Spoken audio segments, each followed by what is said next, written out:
ถ่ายสบายดีพี่น้องมื้อนี้ฝนตกอีกแล้วตกแผ่ตกวาเนาะ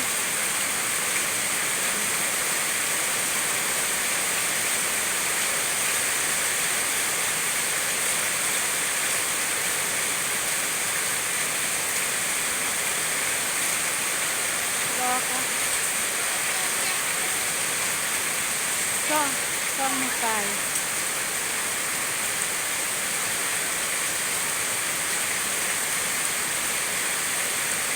ค่ะค่ะเอ้ย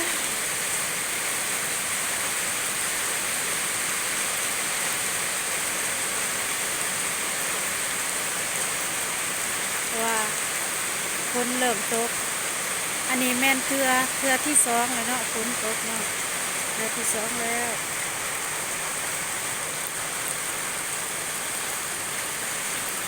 ฝนตกเทือที่สองโอ้โอ้โอ้โอ้ไก่น้อยไก่น้อย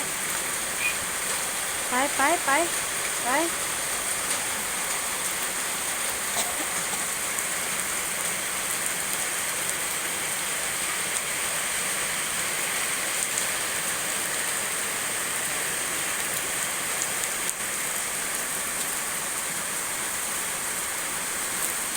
คาเฟ่เนาะมาปลูกไว้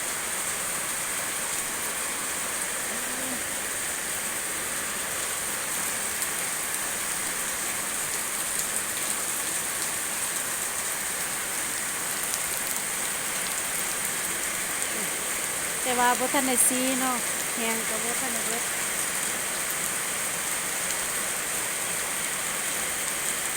เอาเบิดก็พอโอ้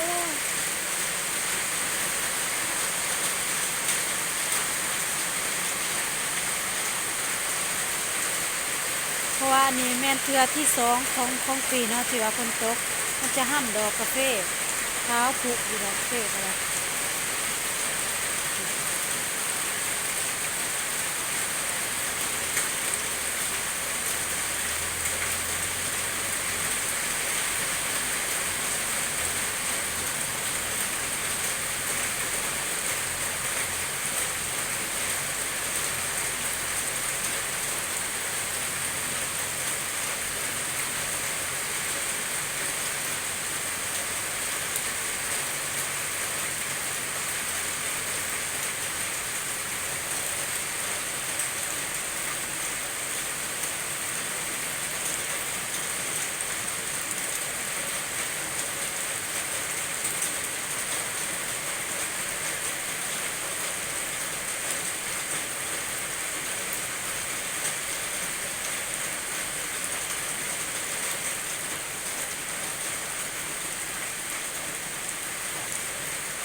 แต่รู้สึกว่าซุ่มเย็นเนาะในเมื่อฝนฟ้าที่ว่ามันลงแล้ว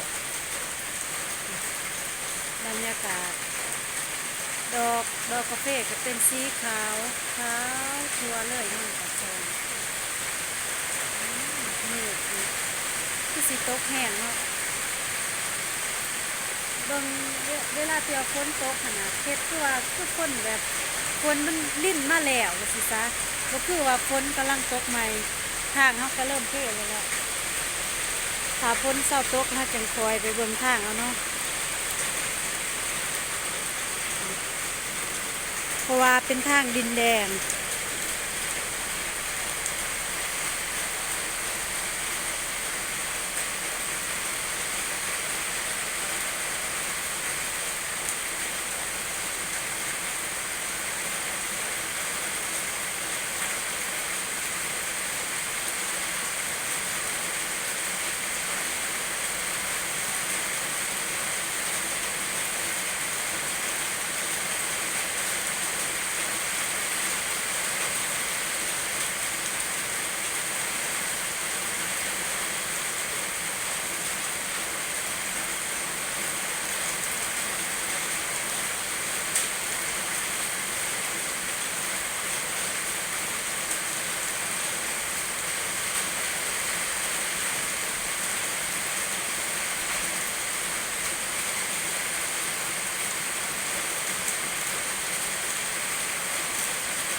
ากาศหนาว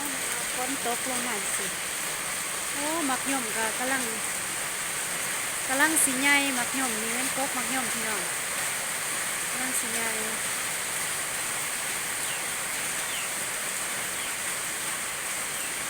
หมากดกพี่น้อง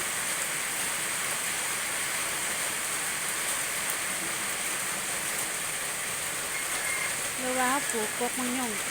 กกอะโวคาโดเนาะโอ้ขวดเนาะหอยขึ้นเลย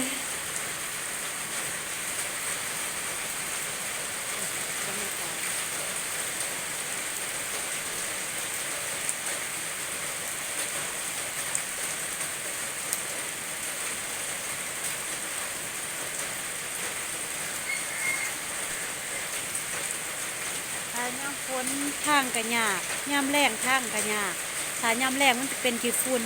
ถ้ายามฝนมันก็จะเป็นขี้ตมหรือว่าบวกเนาะรถกับไปยากอีกมันจะมืนแต่ว่ายากคนละแบบยามฝนและยามแรงอ่อนซ่อนเด้ฝนตกกกกาแฟมันก็สิซื่นเนาะพี่น้องเนาะหญ้าก็สิซื่นบานนี้ซื่นเบิด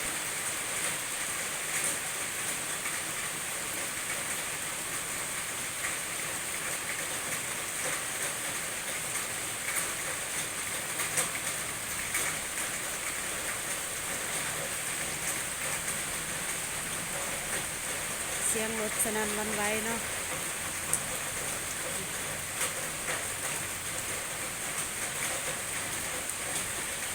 ที่นาเฮาก็คือสิได้ฝนอยู่พอฝนมันตกถึงยามเนาะ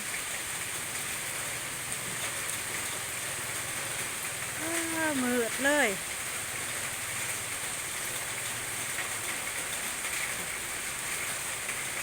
น่าจะตกครัวเลยนกหากินเนื้อพี่น้อง